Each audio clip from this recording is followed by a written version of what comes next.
Olá, sejam todos muito bem-vindos a mais um episódio do nosso podcast Sociedade de Sucesso.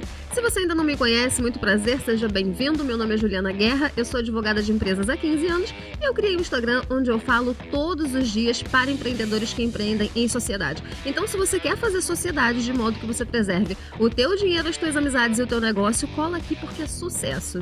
E hoje, o tema do nosso podcast será... Qual será? Adivinha, qual vai ser o tema do nosso podcast? Traição. Você acha que traição dói? Traição dói pra caramba, né? Agora, imagina quando essa traição vem de onde você menos espera, dentro da sua sociedade. Ela parte de uma pessoa que deveria estar trabalhando pela prosperidade do negócio tanto quanto você. Aí é que é de lascar, né? E olha, como vocês sabem, para ajudar a conduzir o nosso raciocínio, eu estarei sempre muitíssimo bem acompanhada do meu querido amigo Thiago Matos. Thiago, apresente-se. Muito bem, sejam todos muito bem-vindos. Você que está nos acompanhando aqui pelo YouTube, pelos canais de streaming, que a gente está em praticamente vários canais de streaming. E eu estou muito feliz de estar participando desse projeto, como eu sempre falo. Esse já é o 6º episódio. Passou rápido, né? Parece que a gente começou ontem e a gente sempre está recebendo várias dúvidas de várias pessoas que não te conheciam, que já te conhecem. E eu vou ser aqui aquela pessoa que vai trazer todas essas dúvidas empreendedoras, societárias, que a gente tenta empreender nessa vida e sempre se lasca. O Thiago representa vocês, porque tudo que um empreendedor pode fazer de errado no início do empreendedorismo, o Thiago fez. Eu sou praticamente a persona da Ju. Eu estou aqui para representar vocês. E Ju, para a gente entrar nesse capítulo de traição, tem traição em sociedade? Ah, tem muita traição. Olha, eu já vi de tudo. Eu já vi sócio abrir loja concorrente a 50 metros de distância. Eu já vi sócio desviar cliente. Ele, estando na sociedade, oferece o serviço para o cliente por fora. Já vi todo tipo de traição em sociedade. Eu já vi aliciar cliente, já vi aliciar funcionário, já vi coisas do arco da velha. Meu Deus do céu. Então hoje vai ter muita história para contar. Vai ser as tretas societárias. Eu acho que esse vai ser um dos episódios que as pessoas mais irão se identificar. Porque a traição, ela acontece e a gente não vê. É tipo o empresário corno, né? Não tem? A gente aqui, ao longo dos outros episódios, a gente foi dando características de empresários. O empresário tinha o sócio preguiçoso, o sócio fugido, o sócio amor de verão. Verdade, não é? Esse aqui vai ser o sócio corno? Pode ser. Pode ser, né? O sócio corno. Olha, já é muita dor para a pessoa sentir, né? Já não basta o cara ser corno na vida, ele ainda tem que ser corno na empresa. Então olha só. Para a gente começar, em que momento o sócio, que é um parceiro, sócio que está ali no dia a dia com a pessoa, trabalhando, pensando na empresa, fazendo ela crescer, em que momento ele pode virar um inimigo? Bom, existem momentos de insatisfação. Sempre que eu falo sobre... Eu tenho um post no meu Instagram onde eu falo sobre 7 acordos infalíveis para sócios. E toda vez que eu falo sobre esses acordos, eu explico quais são os motivos pelos quais os sócios brigam. Então, os sócios brigam basicamente pela divisão de poder na sociedade. Eles brigam pela divisão de trabalho, porque a divisão de trabalho interfere na divisão de dinheiro. Eles brigam na hora de pensar nas expectativas para o futuro, porque às vezes um quer crescer e o outro só quer um meio de subsistência. E eles brigam na hora de desfazer a sociedade. Então, existem muitos momentos em que essa sociedade vai passar por situações delicadas. E, por exemplo, essa questão, quando um começa a ficar insatisfeito por causa do trabalho, ele acha que está trabalhando muito, ou ele quer sair da sociedade por qualquer motivo. Porque, assim, existem sociedades que são formadas por alguém que tem um conhecimento muito acima do outro. E aí, no início eles estavam muito bem, um entrou com dinheiro, ou entrou com a ideia, o outro entrou com a execução. Mas aí essa pessoa que está trabalhando, ela tem uma esposa. Ou ela tem um marido, ela tem um cônjuge que de repente fala no ouvidinho dela: olha só, você está trabalhando pra caramba, não está trazendo dinheiro para casa, você não acha que você está pagando muito pro teu sócio? Ou ela tem um melhor amigo, ou os pais influenciam ela. Eu sempre falo isso, que quando a gente faz sociedade com alguém, a gente faz sociedade com todas as pessoas que interferem no poder de decisão dessa pessoa. E às vezes a gente acha que o nosso sócio é maravilhoso, mas a gente não conta que ele vai sofrer influências ao longo da vida e que ele pode modificar, pode modificar a forma de pensar, a forma de sentir. E aí, quando a gente quer sair de uma sociedade, a gente tem que fazer um acerto de contas. E nem sempre é fácil fazer esse acerto de contas. Por quê?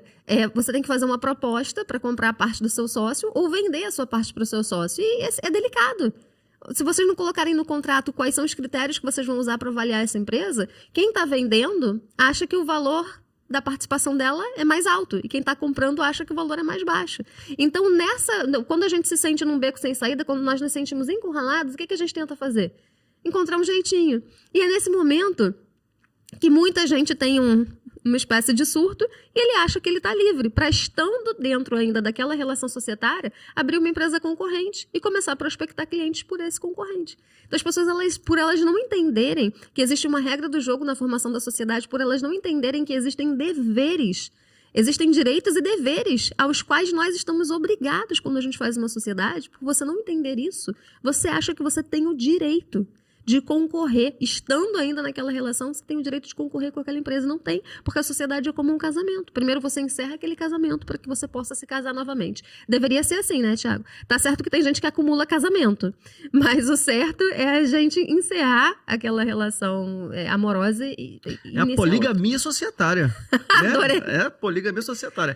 Eu lembro que nos últimos episódios, você falou que aqui no Brasil, os empresários têm pouca... eles não têm muito tato, às vezes, para ter uma conversa franca. Não foi isso? Que a gente fica protelando, empurrando com a barriga, fingindo que não está vendo, ou aceitando as coisas, e no cara, não, isso aqui não está bom para mim, eu preciso refazer o nosso acordo, ou não foi feito nenhum acordo antes, e precisa ser definido novos acordos. Então, isso que você está dizendo para a gente é que, às vezes, essas possíveis traições são oriundas de mais acordos ou de distribuição ao longo da vida societária errada, de trabalho, de lucro, e aí a pessoa tendo essas influências externas, familiares, amigos, outros empresários, acabam contribuindo, fomentando esse trabalho errado, né? Porque a traição é um trabalho errado. Ou a pessoa está abrindo uma concorrência a 50 metros, ou está desviando o cliente por uma outra sociedade que ele também participa. Seria mais ou menos isso. A traição dentro de uma sociedade, a meu ver, ela só pode ser motivada por 2 fatores. Primeiro é o caráter. Porque existe essa questão do caráter, né? A pessoa, poxa, eu sei que eu fiz uma sociedade com você e eu vou primeiro tentar encerrar esse relacionamento da melhor forma possível. E nós temos que ser autorresponsáveis, porque eu costumo dizer que dentro de uma sociedade não existem inocentes. Eu poderia ter procurado informação antes de fazer a sociedade, eu poderia ter procurado um advogado, eu poderia ter procurado, esse conteúdo que está gratuito. As informações que eu dou no meu Instagram também estão aí disponíveis de forma gratuita, então a gente pode buscar informação e a gente não busca. Então eu costumo dizer que não existem inocentes.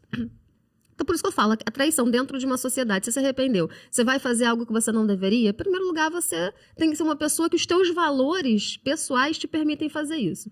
E o segundo é porque a pessoa não entende o que está envolvido na traição, né? na trapaça societária, porque isso gera um dever de você acertar contas com a própria sociedade. A empresa, ela é uma pessoa jurídica separada da pessoa dos sócios. Então, a empresa também sofre danos. Se com a sua conduta você gera danos para a pessoa jurídica, você fica obrigado a reparar.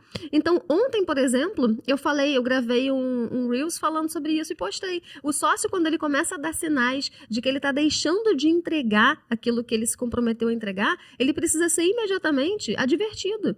É como demitir um funcionário. Por que muita gente consegue reverter demissão por justa causa no judiciário? Porque o funcionário vai cometendo faltas, o patrão vai tolerando essas faltas para chegar ali depois de 3 meses que ele fez alguma coisa muito errada, demitir por justa causa. Não é assim. A punição, através da justa causa, precisa ser imediata. A falha precisa ser imediata. A conduta do sócio é a mesma coisa. Muitas vezes a gente vai tolerando. O que a gente falou no último episódio? Que a maioria dos brasileiros é influente. Então, é um perfil influente e dominante, conforme a gente fala muito esses termos aqui, são termos que envolvem um estudo. Existe um estudo de perfis comportamentais que depois você pode pesquisar aí, o método DISC, e eu considero que entender um pouco sobre o método DISC também salva teus relacionamentos, inclusive as tuas sociedades, porque você entende que as pessoas, elas se comportam conforme os próprios perfis. Então, a pessoa que tem um perfil de influência, ela quer muito agradar o outro. Ela tem uma dificuldade de parecer, de ser uma pessoa assim que está incomodando, que está falando sobre dinheiro, que está exigindo dinheiro. E nessa de você não querer incomodar, você vai varrendo as coisas para baixo do tapete. E isso vai aparecer em algum momento. E às vezes a pessoa ela já está varrendo tantas coisas para baixo do tapete. Ela já tem valores pessoais ali meio questionáveis. Se ela enxergar uma oportunidade de desenvolver um outro negócio e deixar você para trás porque você não está concordando em fazer a dissolução da sociedade da forma que ela acha justa, ela vai fazer. E nós precisamos estar preparados para isso. Ninguém é santo, né? A gente não vive no paraíso. Então, por melhor que seja o teu sócio, por melhor que ele pareça, eu sempre falo isso, nós não estamos vivendo no paraíso. Nós temos que nos preparar para o outro não agir de boa fé com a gente. Então, como é que a gente se protege de trapaça dentro do ambiente empresarial? Fazendo contrato. E não basta só fazer contrato. O contrato tem que ter ali uma boa punição para desincentivar aquela prática, para desincentivar aquela conduta. Ainda tem outra coisa, Tiago, porque quando a gente senta para fazer um contrato, nós temos a oportunidade de conversar sobre tanta coisa que os sócios não conversariam se eles não tivessem ali passando por aquela consultoria, que fica até difícil, a trapaça fica difícil, porque ele entende quais são os deveres que ele tem, quais são os deveres e as obrigações. Então, até a trapaça se torna mais difícil, porque ele já não está mais agindo com ignorância, ele já sabe que aquilo ali vai ter uma consequência, que existem meios de provar, não existe crime perfeito. Existem meios de provar tudo que a gente faz dentro de uma empresa, principalmente se teu sócio estiver assessorado. Às vezes as pessoas me contratam para criar uma estratégia para que elas possam excluir um sócio por justa causa. Nossa. Às vezes a pessoa chega para mim, ela relata uma série de fatos, mas a gente não tem algo tão grave que justifique naquele momento a exclusão do sócio. Então a gente mentora essa pessoa, a gente mostra o que ela deve buscar e aí sim ela começa a ter cuidado na produção de provas. De repente vai ser a gravação de uma conversa, de repente vai ser o envio de um e-mail. E ela vai conseguindo produzir provas até que a gente tenha uma quantidade de elementos suficientes para instruir um processo de dissolução de sociedade pedindo a exclusão. Tu vira quase a detetive, né? De uma traição que está acontecendo e ele precisa comprovar que em fotos, eu tirei fotos, né? Você é quase a detetive Juliana Guerra. Porque o que acontece? Se a advocacia não der certo... Não, já tô, eu tenho várias. Psicóloga também, coach. Eu faço várias funções para os meus clientes. O que acontece? Muitas vezes a pessoa... Assim, o que faz a gente ganhar processo são provas. E eu nunca incentivo o meu cliente a recorrer a processos como a primeira alternativa para resolver os problemas dele. Até porque o processo é perda de controle. Quando você delega para o judiciário a função de intervir, de resolver aquele conflito, você depende da interpretação que o juiz vai fazer daqueles fatos. Aquela interpretação pode ser compatível com a tua interpretação, com a interpretação do teu advogado ou não.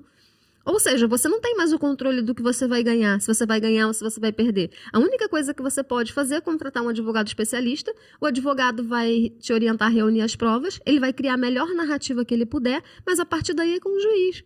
Então, assim, às vezes o cliente fala, olha, eu quero excluir o meu sócio por falta grave. Aí ele traz ali todos os elementos, eu auxilio ele a produzir essas provas, mas depois eu coloco, olha, agora vai depender de o juiz interpretar que isso aqui compõe elementos suficientes para a gente conseguir o afastamento do sócio. Se ele não conseguir, a sociedade vai continuar. Mas eu deixo isso como último, antes de chegar a essa atitude extrema, que é fazer um processo para expulsar uma pessoa, a gente tenta todas as formas de acordo possíveis. É sempre o último caminho. Mas, se a pessoa deixa, porque o hábito do cachimbo faz a boca torta. Às vezes você vai tolerando tantas coisas erradas dentro da sua empresa, que na hora que a gente chama as pessoas para esclarecer, olha, isso aqui está errado, a pessoa já não aceita, o outro já não aceita. Ele cria uma justificativa dentro da cabeça dele, uma narrativa. Lembra você, Tiago, quando você teve um conflito na tua sociedade? Lembra que você queria me falar, não, mas o que aconteceu foi isso aqui. O que aconteceu lá no início foi isso aqui. Eu falei, mas isso não importa. O que aconteceu lá atrás não importa. O que importa é que agora existem deveres que vocês precisam acertar um com o outro. Eu tive uma situação muito próxima, né, esses dias. Eu me desfiz da minha sociedade e a gente acordou que uma divisão justa, e considerando também quem fundou, que poderia ter uma combinação de divisão, onde uma parte dos clientes ficariam com o meu sócio que saiu, meu ex-sócio, que está até aqui atrás, o meu irmão, inclusive, e a outra parte ficaria com a agência. E a gente combinou, né, que esses clientes que você fechou, você continua atendendo, esses clientes que eu fechei, eu continuo atendendo, para que não haja uma possível sedução, uma migração de cliente para cliente. E pegando esse gancho que você trouxe, a concorrência é um crime? Até uma coisa que você não fala muito nos seus vídeos, mas eu queria saber o seguinte, concorrência... Imagina que um sócio está saindo de uma sociedade, ele começa a aliciar esses clientes ou tem uma condição muito, muito sedutora dos clientes que estavam do outro lado. Isso é crime? Pode ser, pode ser. Olha só que interessante, o Thiago tem uma história muito, muito legal de dissolução de sociedade que a gente pode usar para pensar nessa questão da concorrência. Eles fizeram uma composição, na hora de dividir o patrimônio, eles fizeram uma composição onde eles dividiram a carteira de clientes. Então imagina como isso é delicado. Eles não se impediram, os dois podem continuar, podem abrir outros negócios, explorar o mesmo mercado, explorar a mesma atividade, só que eles fizeram um contrato onde um se compromete a não aliciar os clientes que foram com o outro sócio, não aliciar os funcionários que eventualmente tenham escolhido ir com outro sócio, eles se comprometeram. Então, isso pode? Isso pode. O que não poderia acontecer é o Thiago insatisfeito com a sociedade, ele abre uma agência de marketing, de repente no nome da esposa dele, e começa a avisar para os clientes, olha, eu estou saindo da sociedade, eu estou indo para outra. Olha, se você ficar aí é a sua opção, tá bom? Você que sabe, eu só estou te avisando aqui que eu estou indo para outra. Percebe como isso é sutil? Então, assim, no caso do Thiago, eles fizeram uma coisa 100% lícita, porque eles dividiram a carteira de cliente e eles fizeram um contrato onde eles se comprometiam a não praticar nenhuma trapaça. Agora, respondendo a sua pergunta, Thiago, sim, a concorrência desleal ela pode ser crime. Para você ter certeza se o que você está fazendo hoje enquadra ou não numa conduta criminosa, você vai lá no artigo 195 da Lei de Propriedade Industrial. Ali tem uma série de condutas que, se você praticar, você pode sim ser enquadrado. Por mais que seja muito difícil a pessoa ser presa numa situação como essa, ninguém quer ficar com a ficha suja, né? Ninguém quer saber que está respondendo a um processo criminal. Para a maioria das pessoas, isso é um impacto terrível. Mas, assim, o que acontece? E mesmo que a sua conduta, você não tenha praticado o tipo que está descrito na lei, que você não possa ser responsabilizado criminalmente, você pode ser responsabilizado civilmente, se a conduta que você está praticando causar prejuízo à empresa. É aquilo que eu falei, a empresa ela tem um interesse próprio. Ela tem obrigações próprias, ela tem deveres de pagar clientes, de entregar o que ela prometeu para os clientes, de pagar funcionário, de pagar fornecedor. Imagina se você começa a esvaziar o patrimônio da empresa. Para uma empresa como a sua, por exemplo, o principal ativo é a carteira de clientes. Como é que você vai levar embora os clientes? Levou o faturamento da empresa. Você deixou a empresa em maus lençóis. Inclusive, tem uma história interessante sobre isso, que ano passado, uma agência de marketing digital foi processada e condenada por concorrência desleal. É mesmo? Sabe o que eles fizeram? O que eles fizeram? Não, o Thiago agora tá tenso. Ele tá tenso porque ele é dono de uma agência de marketing digital. O que aconteceu? Na hora de criar os anúncios patrocinados, eles usaram como palavra-chave uma marca que é explorada por uma empresa muito famosa no ramo de viagem, uma agência de viagens muito famosa que só faz viagem para Disney. Aí o concorrente pegou a marca e colocou como palavra-chave.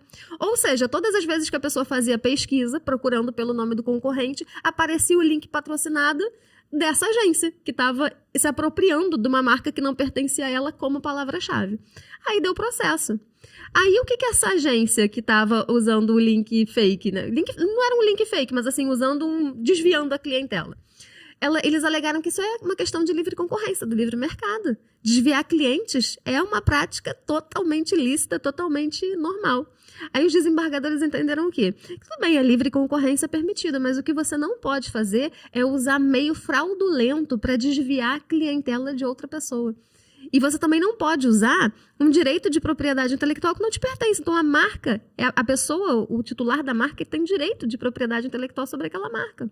Engraçado isso, porque essa é uma das estratégias dentro de tráfego pago Google Ads. Nós somos especializados em Google Ads. Essa é uma das práticas mais comuns que a gente vê. Ai, que susto. Fazendo. Não, é verdade, sabe por quê?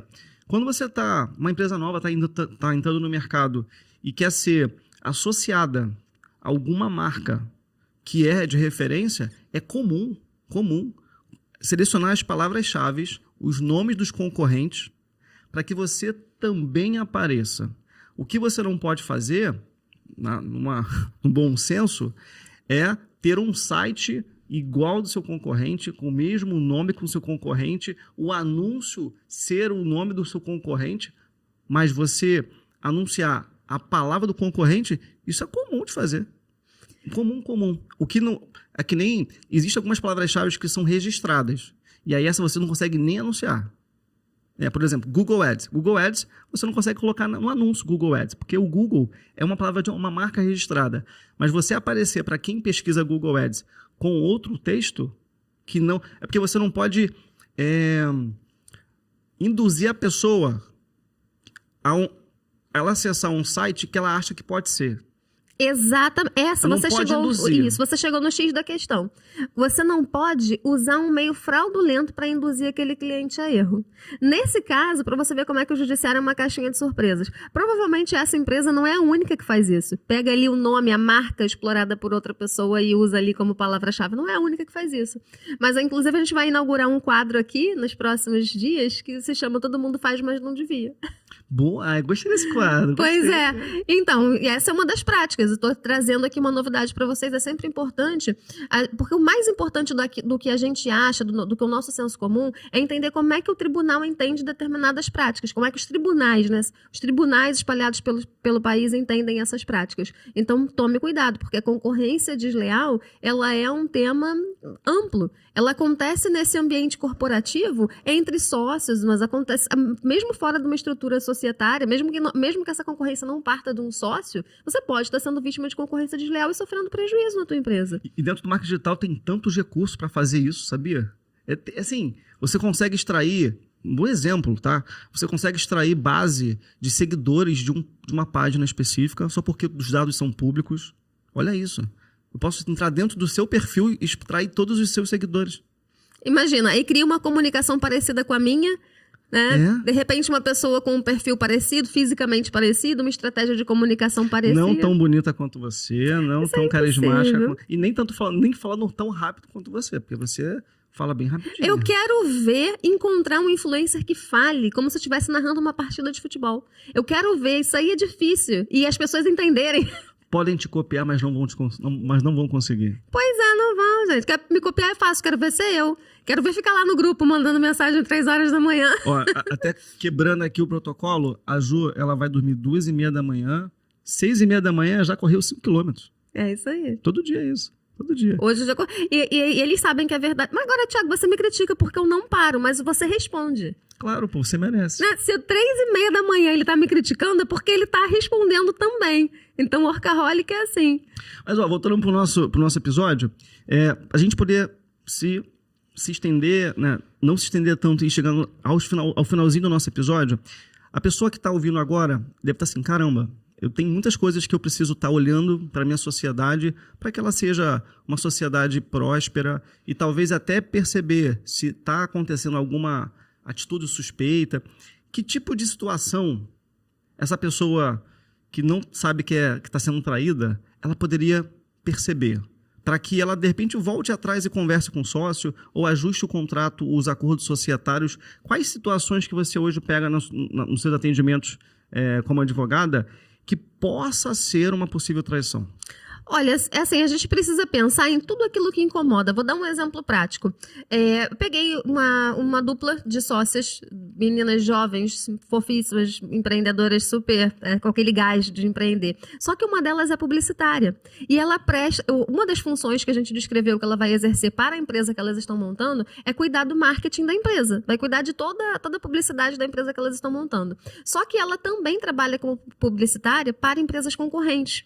E aí a outra sócia começou a se sentir incomodada. Começou a falar, poxa, mas me incomoda que ela trabalhe para os concorrentes. Eu não me sinto confortável. Mas ela não conseguia falar diretamente para a outra. Aí quando nós sentamos para conversar sobre o acordo de sócios, eu falei, olha, aqui a gente vai ter uma linha muito tênue, porque você vai criar algumas estratégias para o teu concorrente e como é que a gente sabe que você não está, né, tendo ressalvas para reproduzir essa estratégia dentro da sua empresa? De repente você tem um concorrente que está te rentabilizando mais. Então, assim, vamos combinar que a partir de agora não pode. Vamos combinar que os contratos que você tem vigentes você vai encerrar e a partir de agora você pode continuar trabalhando como publicitária, mas você não vai trabalhar para nenhuma empresa que seja concorrente, direta ou indireta, do produto aqui de vocês. Aí elas concordaram. Outra coisa também que pode acontecer, se você tem dentro da sua sociedade um sócio que já está manifestando interesse de sair da empresa, você tem que ter cuidado. Ele já está manifestando interesse de sair, mas vocês estão desacordando do valor. Um puxa para um lado, outro puxa para o outro, tá rolando aquele sentimento de insatisfação. Não se surpreenda se você descobrir que já existe um CNPJ ativo, possivelmente com o mesmo KNAI da sua empresa, em nome desse sócio. Não se surpreenda. Então, são investigações que a gente precisa começar a fazer. Por exemplo, também, tá nesse contexto de traição. Às vezes, o sócio administrador, ele começa a encher a empresa de despesa. Começa a encher a empresa de gastos, porque assim você aumenta o endividamento da empresa, na hora de fazer o cálculo da participação do outro, naturalmente ela vale menos. Então, gente, olha só, a Bíblia tem um conselho que é orai e vigiai. Casamento e sociedade é a mesma coisa, orai e vigiai. De vez em quando pede ali a prestação de contas, dá uma olhada, poxa, mas os custos cresceram tanto de um período para o outro, principalmente depois que você começa a ver que a sociedade vai acabar, é só uma questão de tempo. Então, vai observando as condutas que o outro está adotando para que você tenha tempo de ação. Porque quando a gente percebe alguma atitude suspeita a tempo, nós conseguimos fazer processos de justiça. Você consegue fazer um processo, você consegue pedir uma liminar, de repente, para afastar o administrador da administração da sociedade. Você consegue pedir um arresto de bens, que é uma providência que o juiz faz para resguardar o resultado útil de um processo. Então, por exemplo, a pessoa que vai sair de uma sociedade, ela tem o direito de receber os haveres. Mas para que você receba os seus haveres, a empresa tem que ter alguma coisa. Se até lá a empresa não tiver mais nada, você não vai receber nada. Então, existem algumas medidas que nós podemos pedir que o juiz autoriza para que o resultado do nosso processo seja útil, para que a empresa tenha alguma coisa ainda para te pagar. Então, de repente, é nessa que você consegue bloquear os bens daquela empresa, uma parte dos bens daquela empresa, para garantir que você receba. Uma vez eu peguei um caso assim, era uma sociedade de advogados, eles estavam trabalhando informalmente, não havia ainda registro de sociedade, era uma sociedade de fato. E aí, meu cliente foi posto para fora.